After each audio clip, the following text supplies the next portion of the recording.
Encontramos-nos na portuense freguesia de Ramalde. Estamos muito próximo do centro da freguesia. Portuense, sim, mas há não muito tempo, pelo menos do ponto de vista histórico. Foi só em 1895 que Ramalde, sob o pretexto da construção da Estrada da Circunvalação, que veio definir definitivamente, pelo menos até hoje, os limites do Porto, foi nessa altura que Ramalde passou a integrar a cidade. Até aí pertencia ao vizinho concelho de Bolsas, hoje Matosinhos. Estamos bem no centro da freguesia, mas também numa área que ao longo do século XX ficará conhecida como a Zona Industrial do Porto.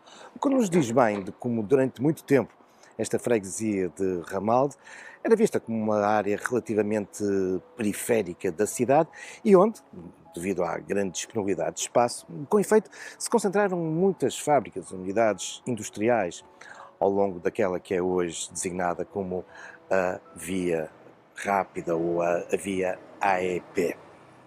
Mas é aqui, bem no centro da freguesia, que nós encontramos um interessantíssimo e antigo imóvel. A Casa de Ramalde. Há já várias décadas que a casa pertence ao Estado, que a tem utilizado fundamentalmente para o Ministério da Cultura e para serviços ligados ao património. Há já muito tempo, por exemplo, que aqui temos instalada a Direção Regional dos Bens Culturais. Mas a história da Casa de Ramalde, enquanto cabeça de uma vasta propriedade, é muito antiga. Recua à Idade Média, mas é no século XVIII que ela vai ter um grande protagonismo associado a um fabuloso arquiteto barroco, Nicolau Nasoni. Numa altura em que se assinalam os 250 anos sobre a sua morte, a 30 de agosto de 1773, importa conhecer também esta sua obra, ainda por cima numa área em que Nasoni interviu bastante, porque para lá da casa de Ramalde, esta propriedade encostava a duas outras que foram também intervencionadas por Nasoni, como é o caso da Quinta da Perlada e da Quinta do Viço.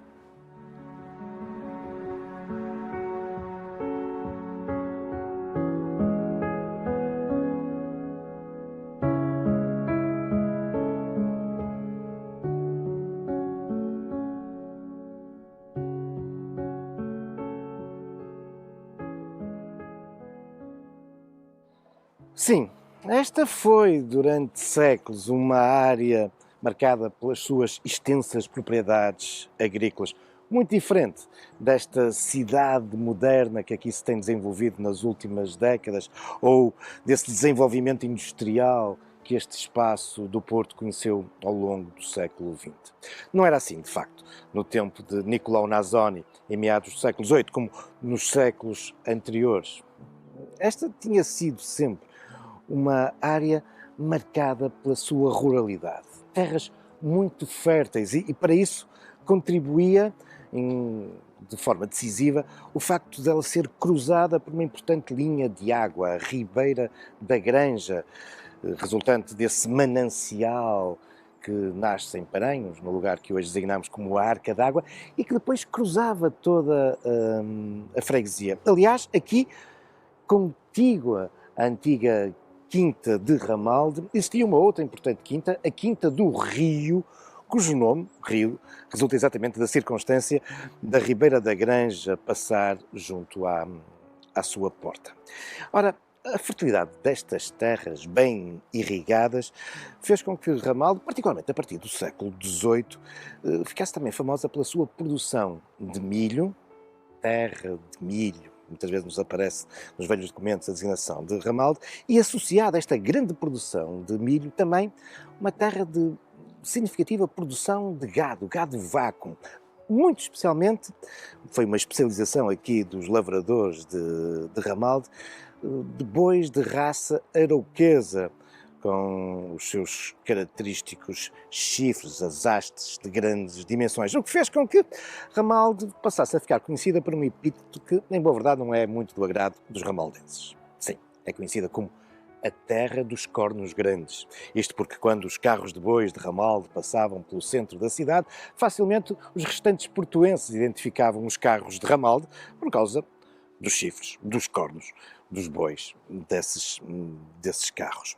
Bom, mas estas características rurais de grande fertilidade fizeram também com que, desde épocas muito antigas, aqui se desenvolvessem grandes propriedades senhoriais. Caso da famosa Quinta da Perlada dos Noronha e Menezes, ou então o caso aqui da vasta Quinta de Ramalde dos Dias Leite, ou depois também Leite Pereira. Quintas senhoriais, que a partir do século XVIII, em boa verdade já desde o século XVII, vão passar muitas vezes a ser também muito dentro do espírito barroco da época, adaptadas a quintas de lazer, de recreio para alguma desta elite social que, nestas suas propriedades rurais, encontram também a possibilidade de desenvolverem estas instâncias de descanso. E para isso, muitas vezes, estas casas que eram a cabeça das quintas vão ser adaptadas a esses fins. E é nesse contexto que também aqui, em Ramalde, a velha casa tardo-medieval vai ser transformada. E é aí, nesse momento, que nós vamos ver intervir aqui esse fabuloso arquiteto italiano, Niccolò Nasoni.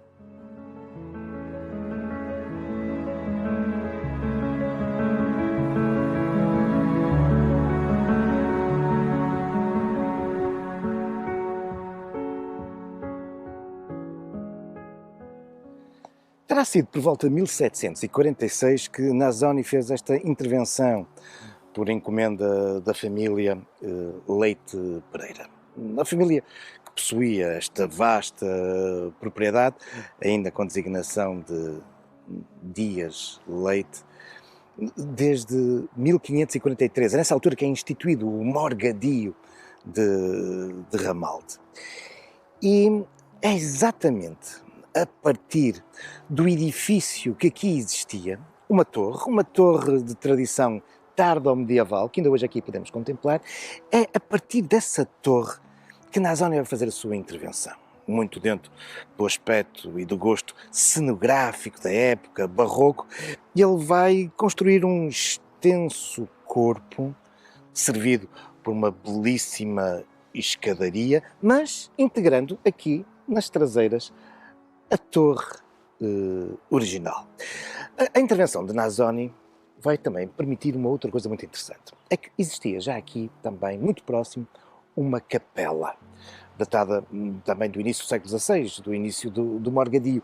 E a construção do novo corpo da Casa de Ramalde vai integrar a capela no próprio imóvel. Uma capela que, segundo alguma tradição, terá sido mandada construir por umas freiras do Porto no cumprimento de um voto. A cidade encontrava-se afetada pela peste e as freiras terão prometido que mandariam construir aqui uma capela dedicada a São Roque, um santo bem conhecido nestas questões de afastar, de proteger das pestes, e porque, entretanto, a peste desaparece da cidade, elas vão cumprir essa promessa e erguer aqui esta capela, que se tornará depois na capela aqui do Morgadio. E os morgados de Ramalde A família Leite Pereira, uma família bem importante. Nesse século XVI, por exemplo, um dos morgados, Ramaldo, foi mesmo o governador de Pernambuco.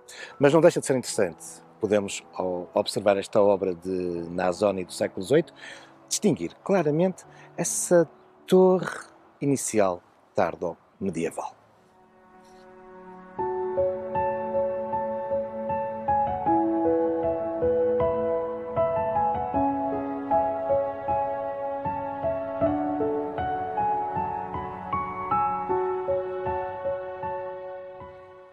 A importância dos morgados de Ramalde, a imponência e riqueza que a sua casa demonstra, particularmente a partir do século XVIII, acabam por estar na base de uma curiosa lenda em torno da casa de Ramaldo. Uma lenda sem qualquer fundamento, bem pelo contrário, mas a verdade é que se encontra bastante enraizada entre os ramaldenses.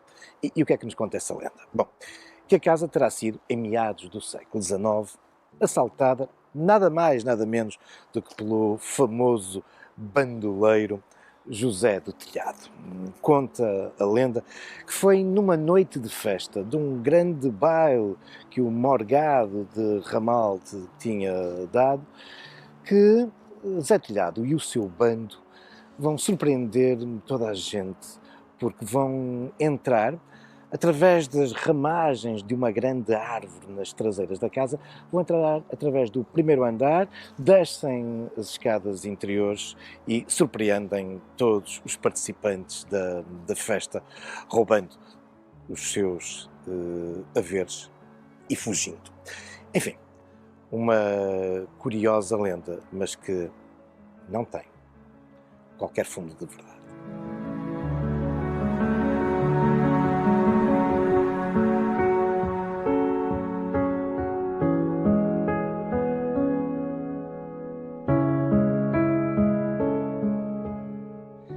É de facto curiosa esta lenda que relaciona José Telhado e a Casa Ramalde, mas de facto sem qualquer fundo de verdade.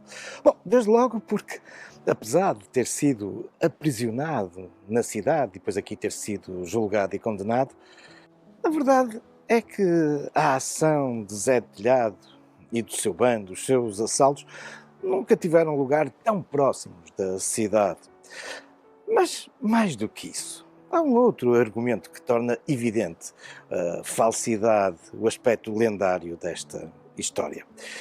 Mas é um argumento que nos remete para um outro curioso acontecimento, esse verdadeiro, que teve lugar nesta casa e que fez com que ela ficasse conhecida durante muito tempo, ainda hoje, junto de alguns velhos habitantes de Ramalde, como a Casa Queimada. Ora, são acontecimentos que nos levam para o dia 29 de março de 1809, quando, durante a segunda invasão napoleónica do Porto, as tropas francesas, comandadas por Marshal Soult, uma das suas colunas irrompe aqui por Ramalde. Eles tinham sofrido ali alguma resistência numa bateria na Perlada, mas facilmente contornam esse obstáculo e vão atacar de um modo muito significativo e mortífero aqui o centro de Ramalde. Vão também entrar na casa, saqueá-la e incendiá-la. E durante os anos, as décadas seguintes, a casa irá permanecer abandonada, em ruínas e com as marcas desse pavoroso incêndio que destruiu o imóvel. E por isso, a casa ficará conhecida popularmente como a Casa Queimada. É só em 1870 que o senhor aqui de Ramalde, Pedro Henriques Cerveira Leite, vai reconstruir a casa. 1870. Ou seja, já há muito Zé de Telhado havia terminado a sua ação como bandoleiro. E por isso, durante essas décadas, ele nunca poderia ter assaltado a casa, porque ela estava em ruínas. Mas esta intervenção em 1870, nos finais já do século XIX, é também coincidente com outras intervenções de restauro e de modificações numa outra quinta contígua à de Ramalde. E uma quinta que tem muito a ver com a história desta casa, a Quinta do Viso.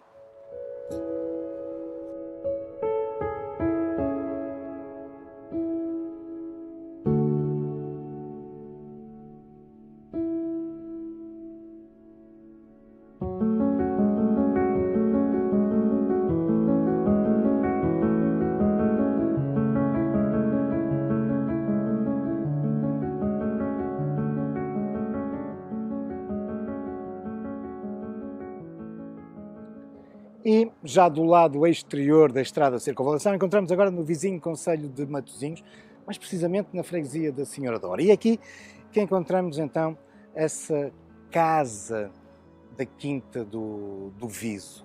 Viso que nos remete, do ponto de vista toponímico, para um local relativamente alto e que não raras vezes servia como local de vigia. Mas esta quinta é também muitas vezes designada como a Quinta de Sanjens. E isso tem a ver com uma elevação na base do qual esta quinta se desenvolvia, uma elevação que essa sim, temos a certeza absoluta, que durante muitos séculos teve um papel importantíssimo nas questões estratégicas, defensivas e de vigilância da região. O Monte de Sanjens, que acabou por dar o nome aqui à quinta, era uma das mais altas elevações da região e que desapareceu, sim, desapareceu, no final do século XIX, explorado intensamente como pedreira. Uma boa parte do Monte Sanjens é hoje visível se nos deslocarmos até à Praia de Matosinhos ou à Praia de Lessa e olharmos para os molhos do Porto de Leixões, os enormes blocos graníticos. Foram feitos, com efeito, com a pedra de Sanjens, que virá a ser utilizada depois em muitas outras construções, incluindo, em parte, o edifício dos Passos Concelho do Porto. Bom, mas é nesta extensa propriedade na base do Monte Sanjens que vai então surgir esta quinta, esta grande propriedade rural, que sabemos que por volta de 1542, 1543, quando é constituído o Morgadio de Ramalde, cuja cabeça era a Casa de Ramalde, nessa altura esta extensão rural, fértil, pertencia ao Morgadio e à Casa de Ramalde.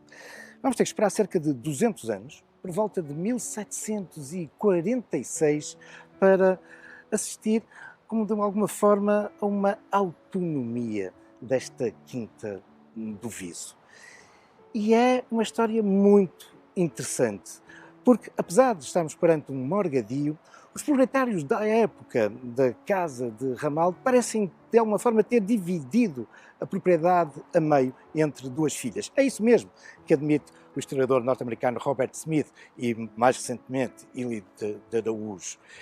E porque a cabeça da casa, nessa altura, 1746, a ser intervencionada por Nasoni, resulta no edifício que estivemos a conhecer, então também aqui, no outro extremo da propriedade, nesta nova quinta que vai emergir, é construído um edifício em tudo igual à Casa de Ramalde. E por isso, e até porque está na mesma época em que está a intervencionar em Ramalde, é muito provável que este edifício, na sua origem, tenha sido concebido igualmente por Niccolò Nasoni.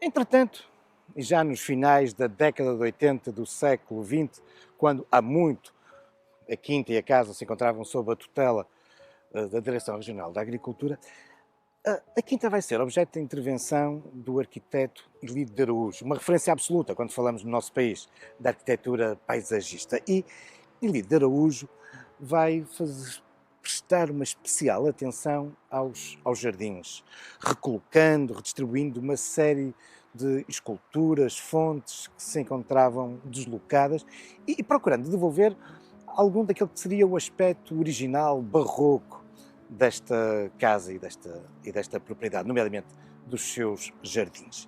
Uma intervenção que veio acentuar a possibilidade de, com efeito, esta casa ter sido intervencionada por Nasoni. O jardim, ou enfim, os resquícios que chegam até aos nossos dias do jardim barroco, indiciam isso. E mais do que isso, o próprio conjunto daqui de algumas estátuas, com destaque para estas 4, que representam as 4 estações. É também aqui do jardim que nós temos uma perspectiva privilegiada sobre as traseiras da casa, onde são muito evidentes as transformações que o edifício sofreu nos finais do século XIX e já nas primeiras décadas do século XX. Ela hoje ainda tem algumas semelhanças com a casa de Ramalde, mas se contemplarmos uma velha fotografia dos inícios do século XX, então aí é por demais evidente a semelhança, a cópia que esta casa representava em relação à de Ramalde.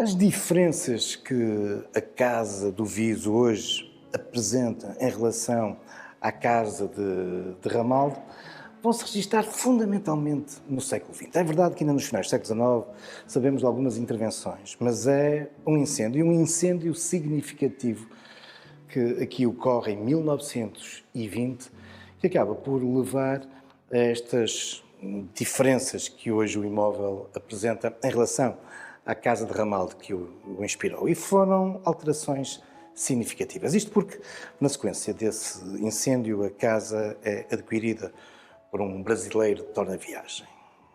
Um homem que enriquecera no Brasil e que, adquirindo aqui esta casa, lhe vai efetuar uma série de transformações. Desde logo, acrescentando um corpo mais a norte no edifício, quebrando assim com a tão habitual simetria dos edifícios barrocos. Vai também retirar-lhe a cênica escadaria da fachada principal, levando-a em parte para as traseiras do imóvel. E, muito ao gosto da época, vai introduzir uma série de elementos decorativos neo-manuelinos. Aliás, muito desse ambiente, também algo requintado dos anos 20, ainda hoje podemos observar em muitas das estratégias decorativas aqui do interior da casa.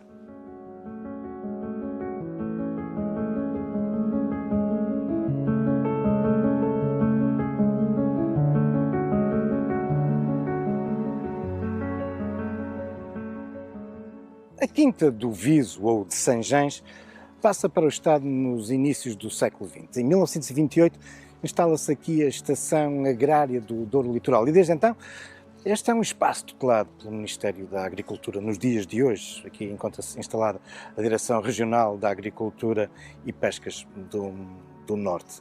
E por aqui podemos também observar, para lá da casa, dos jardins, desta zona de bosque, um conjunto de estruturas, antigos laboratórios e outros equipamentos do Ministério da Agricultura.